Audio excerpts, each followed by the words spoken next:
किसान भाइयों नमस्कार। खेत खजाना यूट्यूब चैनल में आपका स्वागत है। आज हम बात करेंगे हरियाणा सरकार द्वारा पेश किए गए बजट के बारे में। बजट में विशेष रूप से एग्रीकल्चर में कृषि को लेकर के हरियाणा सरकार ने कितना क्या कुछ कहा है, क्या किया है और क्या करने का इरादा है, इस पर हम बात करने वाले हैं विस्तार से। लेकिन इससे पहले आपसे निवेदन है कि इस YouTube चैनल को, खेत खजाना YouTube चैनल को आप सब्सक्राइब ज़रूर करें, आप लाइक करें और ज़्यादा से ज़्यादा शेयर करें ताकि अधिक से अधिक किसानों तक ये महत्वपूर्ण जानकारियाँ पहुँचती रहे। आने वाले वीडियो में हमने आपको ये भी जानकारी देनी है कि सिंचाई पर सरकार क्या करने जा रही है, SYL पर सरकार क्या करने जा रही है। एक हमारे पास बासमती, जो पंजाब एग्रीकल्चर यूनिवर्सिटी ने एक नई किस्म ईजाद की है बासमती की, उस पर भी हम अगले वीडियो में बात करेंगे। और भी महत्वपूर्ण जानकारियां लेकर के खेत खजाने यूट्यूब चैनल आपके पास आता रहेगा। इसलिए आपसे निवेदन है कि अभी से आप इस चैनल को सब्सक्राइब कर लें ताकि, और बेल आइकॉन वाली घंटी भी जरूर दबा दें ताकि हर वीडियो का नोटिफिकेशन, हर वीडियो की जानकारी आपके मोबाइल में आपसे पहले पहुँचती रहे। आइए, कृषि को लेकर के हरियाणा सरकार ने बजट में क्या कुछ कहा है। पहली बात तो यह है मित्रों कि इस बजट में किसानों के लिए नया कुछ नहीं है, नई बात कुछ नहीं है। कहने का तात्पर्य है कि कोई बहुत बड़ी योजना, कोई बहुत बड़ी कर्ज माफ़ी, कोई बहुत बड़ा कोई इस तरह की प्लानिंग, कोई योजना जिस तरह से किसानों को आकर्षित किया जा सके। उम्मीद की जा रही थी कि जिस तरह से 100 दिन से अधिक समय से किसान आंदोलन चल रहा है, ऐसे में सरकार किसानों के कुछ कर्ज माफ़ी की घोषणा कर सकती है। कुछ जो वार्षिक जो सहयोग राशि देती है प्रधानमंत्री योजना के तहत, वार्षिक जो 6,000 रुपये दिए जाते हैं, उसमें संभवतः था कि उसमें कुछ बढ़ोतरी होगी। हालांकि ये केंद्र का काम था, लेकिन सरकार, हरियाणा सरकार अपनी तरफ से भी कुछ एडिशन करने का विचार कर रही थी, लेकिन बजट में ऐसा कुछ नहीं आया। लेकिन संतोषजनक बात यह है कि पिछले साल की तुलना में इस बार सरकार ने 20.9% अधिक बजट कृषि को लेकर के रखा है। इस बार कृषि का कुल बजट है 6,110 करोड़ रुपए। इसमें कृषि कल्याण के लिए है 2,998 करोड़ रुपए, बागवानी के लिए है 489 करोड़ रुपए, पशुपालन के लिए है 1,225 करोड़ रुपए, मछली पालन के लिए है 125 करोड़ रुपए, सहकारिता के लिए है 1,274 करोड़ रुपए और सिंचाई पर 5,081 करोड़ रुपए का बजट इस बार रखा है। हालांकि सिंचाई पर हम बात अगले वीडियो में करेंगे। किसान कोई आमदन बढ़ाने पर सरकार जोर देना चाहती है। मुख्यमंत्री जी ने बजट प्रस्तुत करते हुए बार बार कहा कि हम इस बजट के माध्यम से किसान की आय बढ़ाने, फसल का विविधीकरण करने, ताकि ट्रेडिशनल फसल का जो पारंपरिक जो खेती होती है उसको थोड़ा सा और तब्दीली किया जाए, उसमें विविधीकरण लाया जाए, और साथ में जल संरक्षण।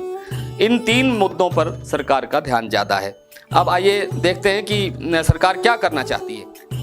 सबसे महत्वपूर्ण बात यह है कि इस बार सरकार ने हर एकड़, हर खेत की मिट्टी को जांचने के लिए, यानी मिट्टी की जांच का प्रोग्राम बहुत विस्तार पे बनाया है। सरकार चाहती है कि आने वाले 3 वर्षों में पूरे प्रदेश की जो खेती की जो भूमि है उसकी मिट्टी की प्रॉपर जांच एक पर्याप्त वैज्ञानिकों द्वारा मिट्टी की लैब के अंदर की जा सके। और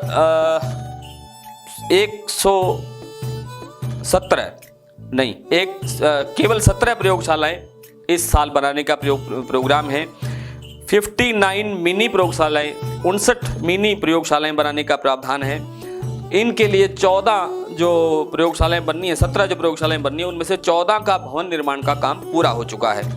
सरकार का यह भी मानना है कि स्कूलों में स्कूल के विद्यार्थियों को खेती के प्रति, मिट्टी के प्रति जागरूक करने के लिए 115 स्कूलों, कॉलेजों और यूनिवर्सिटीज़ के अंदर भी जागरूकता अभियान, जागरूकता कार्यक्रम और बाद में उनमें लैब स्थापित करने का आयोजन है।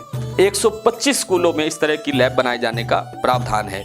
साथ ही सरकार चाहती है कि जो सेमग्रस्त इलाके होते हैं, जहाँ पर सेम आ जाती है और भूमि की उर्वरक क्षमता खत्म हो जाती है, क्षारीय, लवणीय जिस तरह की भूमि हो जाती है, उसको सुधारने के लिए 1 लाख एकड़ भूमि को सुधारने का लक्ष्य इस सरकार ने इस बार रखा है।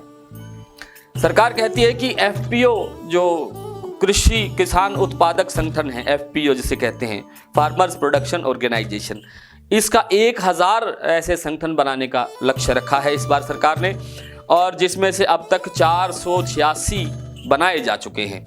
अगले साल तक ये 1000 करने का लक्ष्य है। यह भी एक किसान की आय को बढ़ाने और किसान की जो उत्पादन है, जिस तरह का भी फल सब्जी इत्यादि है, उनकी मार्केटिंग के लिए एक बहुत बड़ा ये संसाधन बन सकता है। सरकार कहती है कि प्रधानमंत्री फसल बीमा योजना में 13.27 लाख 13 लाख से अधिक किसानों को अब तक 2980 करोड़ रुपए से अधिक की बीमा क्लेम राशि दी जा चुकी है। 2980.74 करोड़ रुपए की राशि बीमा क्लेम के रूप में अब तक दी गई है।